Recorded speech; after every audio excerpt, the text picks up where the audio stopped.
Hello and welcome. My name is Chancellor Turner, and I was fortunate enough to take part in the study abroad trip to China. Today, for my course project, I will be discussing two locations we visited: Tiananmen Square and the Forbidden City.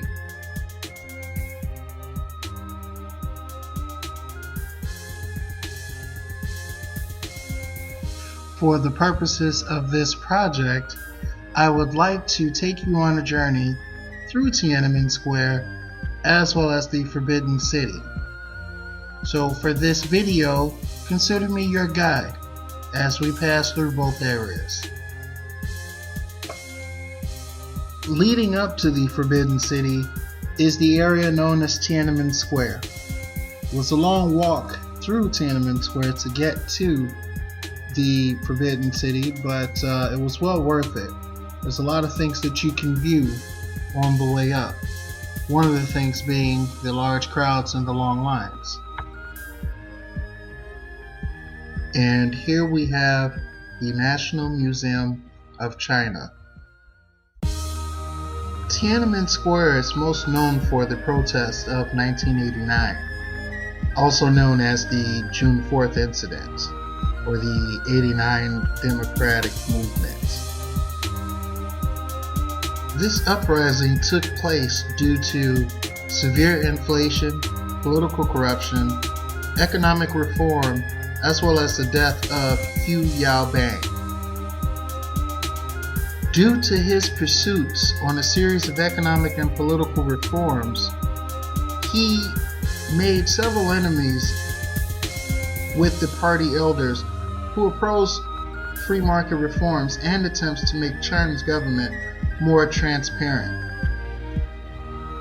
Now, following the death of Mao Zedong, the next ruler, Deng, actually promoted Hu to a series of high political positions. Now, due to the several disruptions that were taking place around that time, Hu's opponents actually blamed him for those disruptions and the protests, stating that he was lax on the efforts of the opposition. He was then forced to resign. After his death, a year later, this is when the demonstration started in Tiananmen Square. Roughly 100,000 students actually marched, which led to the Tiananmen Square protest of 1989. One of the many sites in Tiananmen Square is the National Museum of China, as well as the Chairman Mao Zedong Memorial Hall, which has Mao's embalmed body on display for public viewing. You can see it in this video, the green structure in the background behind the flagpole. Mao Zedong is most noted as the person responsible for declaring the People's Republic in the square on October 1st of 1949. There's an anniversary still observed there to this day. Not too long before our arrival, the Chinese celebrated what was known as the World War II Victory Day military parade in Beijing. As you can see in the picture here, celebrated the dates from the end of the war up until the time that they actually celebrated the parade in 2015. As a dedication and tribute to their soldiers, they were all lined up along with tanks and missiles to demonstrate China's military might over the years and what it has come to today, a long way from 1945.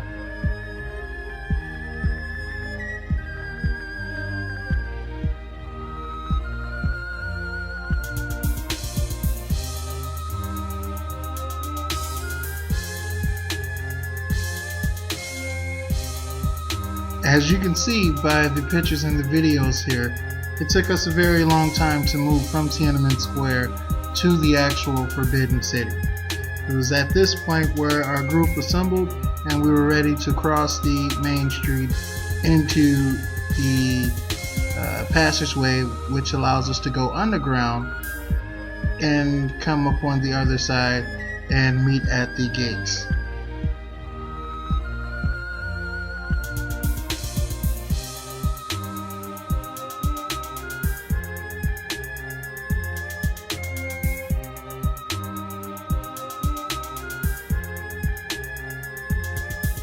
And here we have the class actually getting together and making our way across the busy intersection via the underground passageway.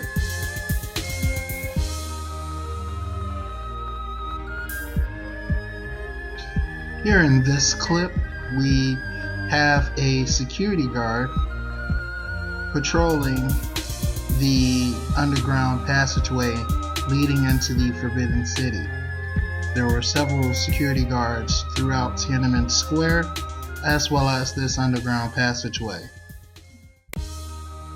As we assembled on the other side of the busy intersection, we had arrived in front of the Forbidden City doorway. As you can see in the background behind the class, there is a long section for noblemen as well as the emperor to sit whenever there is a big event, say a big parade on that busy intersection.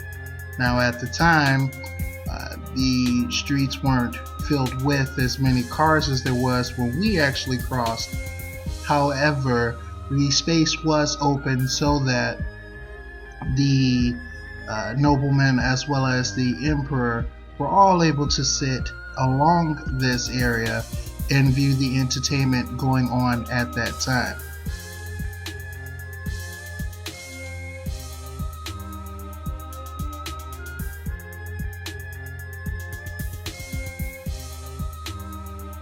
And here we have a picture of the Chairman Mao Zedong. I was told by our guide that they actually change this portrait every year during the celebration on October 1st I mentioned earlier. So every year there is a new painting, which this picture doesn't do it justice. The size of this picture, as explained if I'm not mistaken, was very large. If I'm not mistaken, I believe it is the largest portrait of any person ever created, and they create this portrait every year in celebration of the chairman.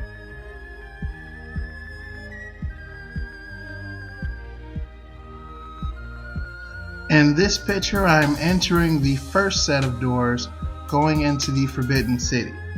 As you can see, there are a lot of tourists and locals all visiting to see the sights of the Forbidden City.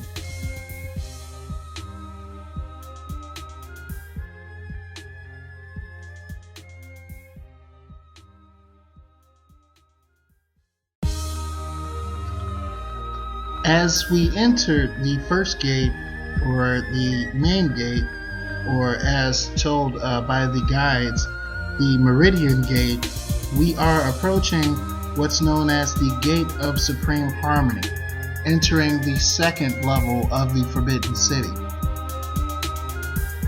And here we have the Gate of Supreme Harmony. Now, prior to entering, we did, however, have to wait for a while to get our tickets in order to enter into the Forbidden City, which was okay because it gave me the opportunity to ask my professors several questions about the city itself.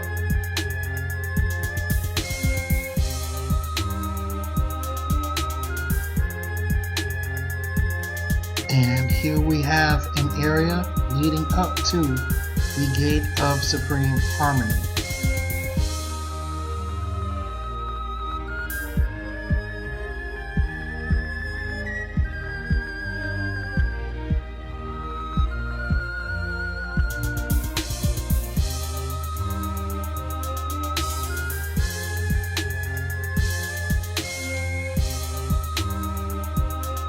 In this picture here, we actually have the Gate of Supreme Harmony.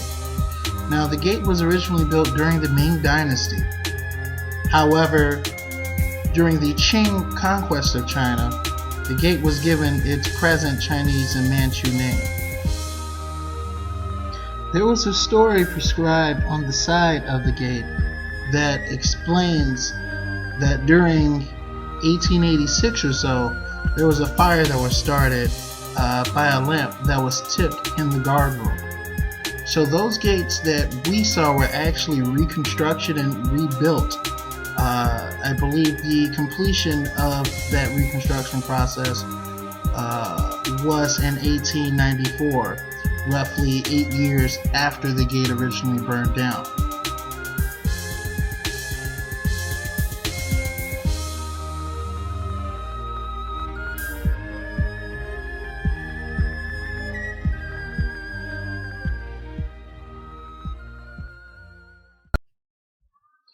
The Forbidden City is the largest and most well-preserved imperial palace in China. Roughly 24 emperors of the Ming and Qing dynasties lived there from 1368 all the way up until 1911. Just a few tidbits of information. The Forbidden City is said to have a total of 9,999 and a half rooms. And this is due to the fact that the Celestial Emperor felt that it should not have 10,000 rooms, as it was stated that heaven, in the Chinese sense, actually had that many rooms. So to be modest and respectful, they stopped the building of the rooms at 9,999 and a half. Around the time of the Ming Dynasty, Emperor Ming would actually hold court ceremonies at the Gate of Supreme Harmony to discuss affairs of the nations with his ministers. This would be similar to, I guess, our president going out to the Rose Garden to give a speech to his constituents or even advisors on affairs of the nation at that time. And here in the Gate of Supreme Harmony, this is where Ming started this tradition as far as hosting his deliberations with his ministers in this courts at the Gate of Supreme Harmony.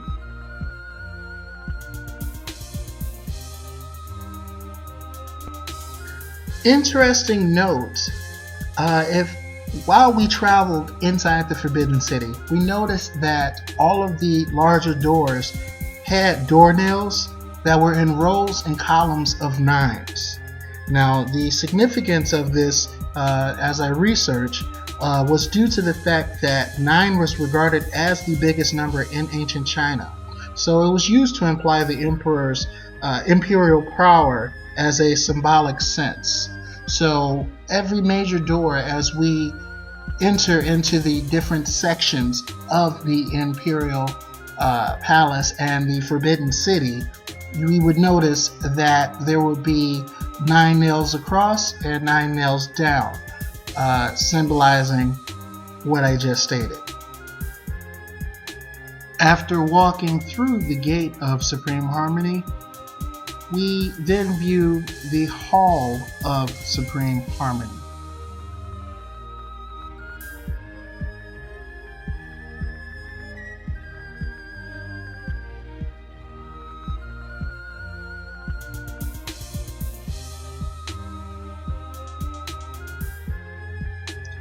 The Hall of Supreme Harmony is the largest hall within the Forbidden City. It is also one of the largest wooden structures within China. During the Ming and Qing dynasties, this area was reserved for hosting wedding ceremonies. The name of the hall was actually changed from Fang Tian Ding to Tai He Dan by the Shanxi Emperor of the Qing dynasty. The Hall of Supreme Harmony, as well as the Hall of Central Harmony, and Hall of Preserving Harmony are the three halls that make the outer court of the Forbidden City.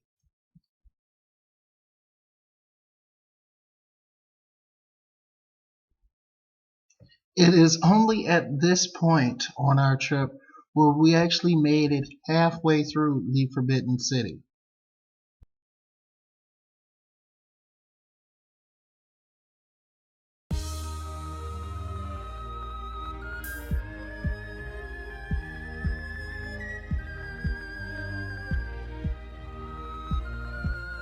It's interesting to note that all of the red structures within the Forbidden City was actually painted with the blood of several slaughtered pigs.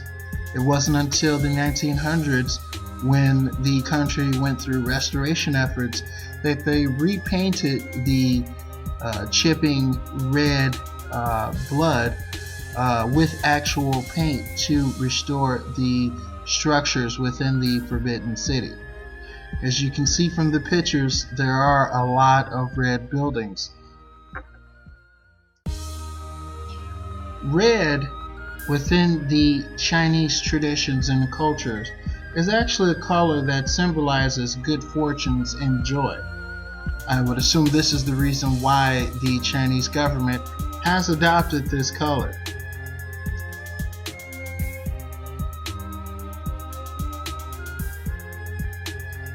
A smaller scale version of the Hall of Supreme Harmony is the Hall of Preserving Harmony. As I stated before, this is one of the three halls that make up the outer court of the Forbidden City in Beijing. Now, this hall was used for rehearsing the ceremonies that actually took place in the Hall of Supreme Harmony.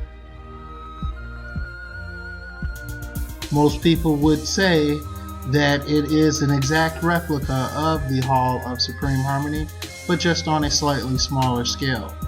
It also features the imperial thrones, which again were used by the emperor for imperial examinations as well as rehearsal of larger ceremonies to take place in the Hall of Supreme Harmony.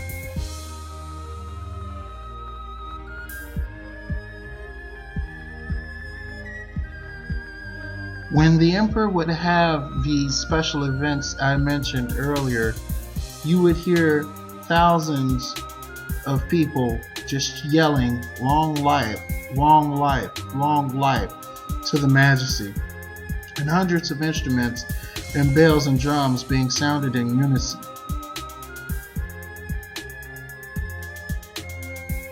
And here we have the throne room of the Hall of Preserving Harmony.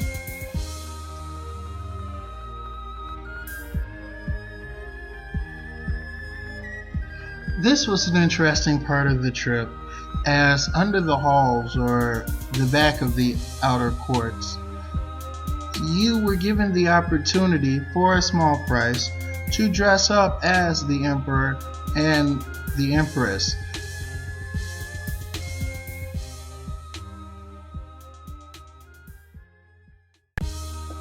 And in this picture here, it's actually a reverse shot of all three halls that we had passed on the way in.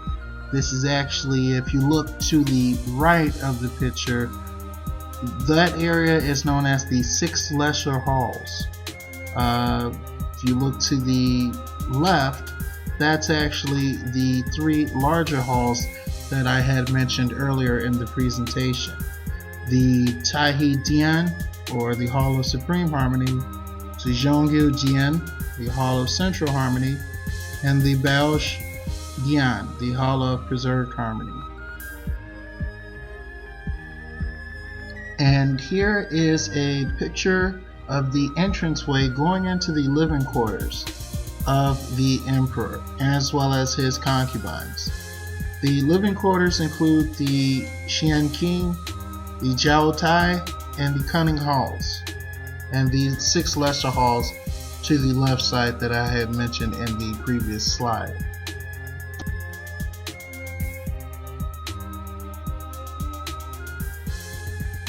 Now, of all the halls in this area, The Hall of Mind Cultivation, or the Yangshan Dian, is actually the most famous, and this is due to the fact that Emperor Yongzheng, while he lived there, he handled most of the state affairs in this hall as far as handling local issues of the time.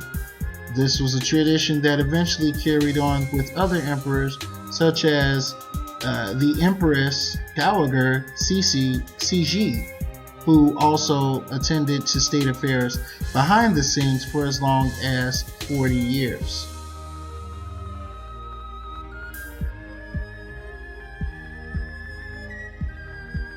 And here we have some of the living quarters of the emperor as well as his many concubines.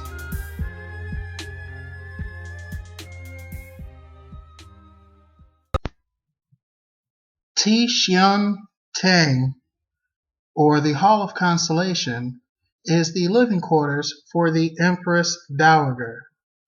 Her story was quite interesting, as she became the ruler due to the fact that her son, who was the proclaimed emperor of China at the time, was too young to rule. So therefore she took the role upon herself as the emperor's mother of the underage emperor at the time. So here we have her living quarters, the Empress Dowager. Now, the story of the Dowager Empress is quite impressive. This has only happened twice in Chinese history, where an emperor was too young to actually rule. Therefore, the rule was on the place of the empress themselves, and that title is called the Empress Dowager. There were two: the Empress Dowager Cixi, known as the Grand Empress, and the Empress Dowager Longyu Xian.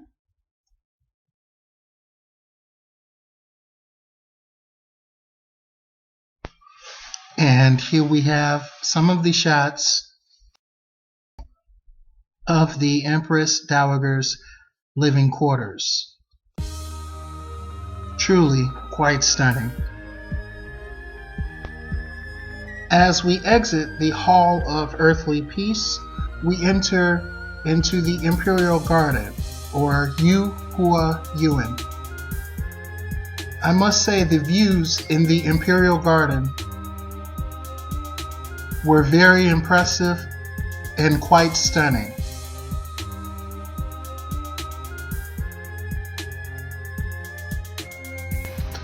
And this was an interesting moment.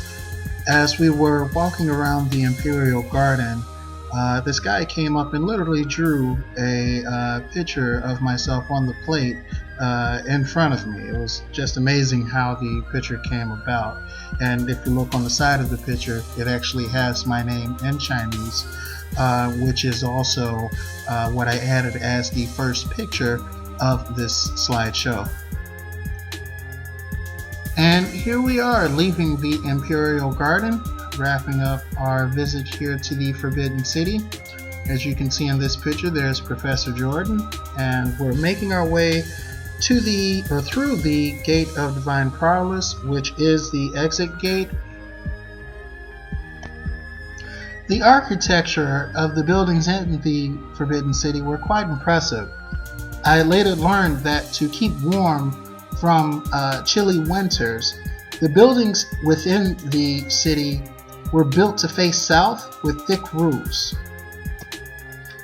Also, the living quarters of the emperor and empress were built with what were called warm cabinets, which filtered heat into the living quarters, providing a bit of comfort in those winter months.